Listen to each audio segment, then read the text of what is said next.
నమస్తే ప్రజలారా, తేల్కా తెలుగు న్యూస్కు స్వాగతం. దాదాపు 10 రోజుల్లో 15 మంది ప్రాణాలు బలి.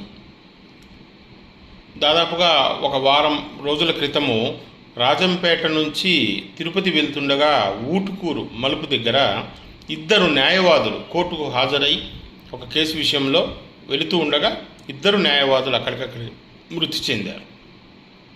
నిన్న రాత్రి రెడ్డిపల్లె చెరువు కట్ట మీద లారీ బోల్తా పడుతూ 9 మంది మృత్యువాత పడ్డారు.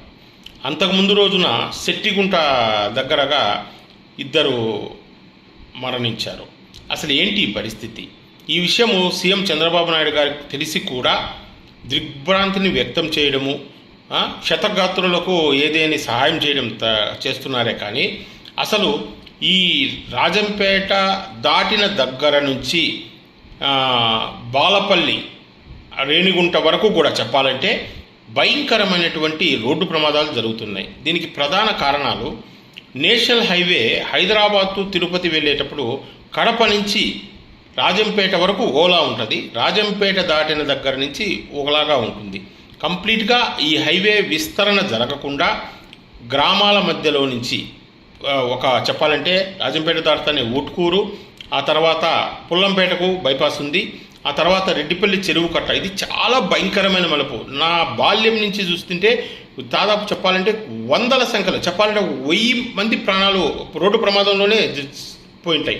ఆ చెరువు కట్టను రోడ్డును విస్తరించి ఏదేని అక్కడ రహదారి భద్రతా సిబ్బంది వాళ్ళు గుర్తులను ఏర్పాటు చేయడం, అంటే radium stickers, arrow marks, speed breakers, turning దగ్గర ఏమీ లేవు. అది గమనించని తెలుస్తుంది. పైగా ఆ రెడ్డిపల్లి చెరువు దాడతానే ఓబులవారిపల్లె, తర్వాత మంగంపేట, ఆ తర్వాత రైల్వే కోడూరు, ఇది మొత్తం ఒక కంజెక్టెడ్గా, అది నేషనల్ హైవే లాగా ఉండదు అసలు. జనసంచారం మధ్యలో విపరీతమైన మలుపులతో గతుకులు పడిన రోడ్లతో ఉంది. R&B department నిద్రపోతోందా? అసలు దానికి ఏమన్నా పట్టిందా లేదా? బాధ్యత కలిగినటువంటి ఈ పత్రికలు కానీ ఏదైనా ఇటువంటి వార్తలను ప్రచురించడం కానీ జరుగుతోందా లేదు? చంద్రబాబు నాయుడు గారు, పవన్ కళ్యాణ్ గారు, మీరు దయచేసి నేను ఇప్పుడు ఇచ్చినటువంటి విశ్లేషణను మీరు అర్థం చేసుకోండి.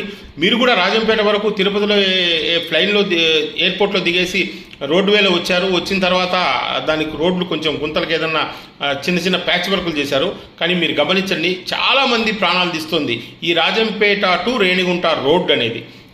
ఈ పరిస్థితిని కొంచెం అర్థం చేసుకుంటారని ప్రజాప్రతినిధులు కూడా ఈ విషయాన్ని ప్రభుత్వం దృష్టికి తీసుకెళ్లి రెడ్డిపల్లి చెరువును మాత్రం ముఖ్యంగా రోడ్డు విస్తరణ చేయాల్సింది.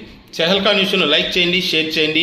తెలిసిన వార్తలు కాదు, తెలుసుకోవాల్సిన వార్తలు మాత్రమే మేము ప్రచురిస్తున్నాం. ఇది అందరి బాధ్యత, అందరి ఛానల్.